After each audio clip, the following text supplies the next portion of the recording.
İkincisi injinerçilik ve bulut hesaplaması. Engineering and cloud computing değil ya. Cloud computing bilişime diyelim bir yerde internete bağlanıp Wi-Fi'nin üstüne ya da 3G'nin üstüne bağlanıp size gerekli malumatı yetmek, elbette onu almak, kullanmak ya da birine uğratmak için şu ulanlayan sistemi ama cloud computing değil ya. Suratda da görüşümüz yani. Şulara değişli. Öne çıkacak kârlerim 6-7-8 tane maddede belleniyor. Birincisi Site Reliability Engineer. Site'ın itibarlılığına seyrediyen engineer. İkincisi Python Developer yani Python öndürücüsü. Full Stack Engineer bu backend ile frontend ikisini bir arada alıp barayan engineer. Backend esasen yankı programlanan arka fonu ile işleşen yani kodlaması ile işleşen engineer. Frontend olsa yankı ön tarafı client ile işleşen engineer diyeceğim oluyor.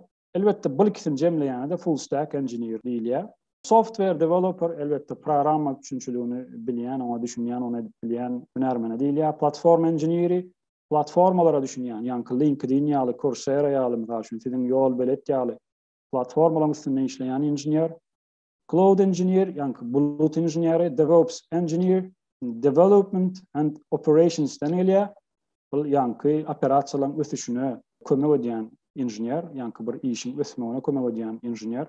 Cloud consultant, cloud maslahatçısı, DevOps manager, yani DevOps engineering başlığı, müdürü oluyor. Technology analyst, ulan teknoloji analisti, hünermen oluyor. Ulan teknolojiye düşünen, şoları analiz eden, ulan önümüzdeki yıllarda haysi platformaların aslında çıkacağını şu alttan keskitleyen ya da çaklayan ulan ılım iş yerine ya da iş yerine hünermene değil ya. Ne bu kârlara değişli ön çıkacak okuyuplarım şular deyip belleniyor. Development tools yani belirleştik. Ötüş kurallarına düşünen.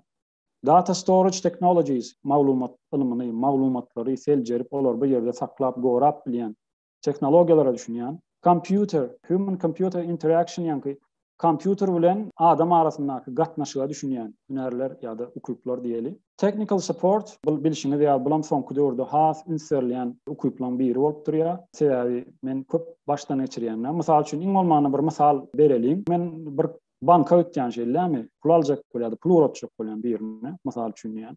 Var yani o bankın iş yeri size neyme diye şu ad bağışlan bizim programımızı işleyen okşan için pul uğratıp bilmersiniz ya garajın ya da sonra gelin diye aydiyalar.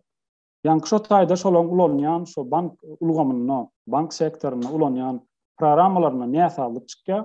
Şu ne sağlığı aradan ayırmak için yani tekniki gollo veren iş yerlerinin havarlaşılıyor.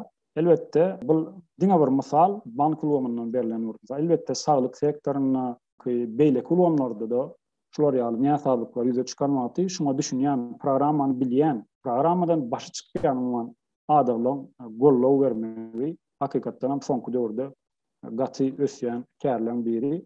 Şoň üçin bir programmaň işleşine düşünýän bolsaň, okuyuň wagt elbette senem şol urdan gidip bilersiň. Business management iş dolanýarşy, umman işleň dolanýarşy düşünükli. Digital literacy, ýa-da diýişim ýaly digital sowatlyk. Computer networking, ýa-ni computer ulgamy.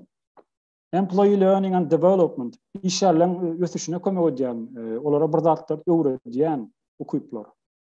Olan elbette iş yerlerine sen östürmeli olyansa ya beyaz teşkilisini al ösye.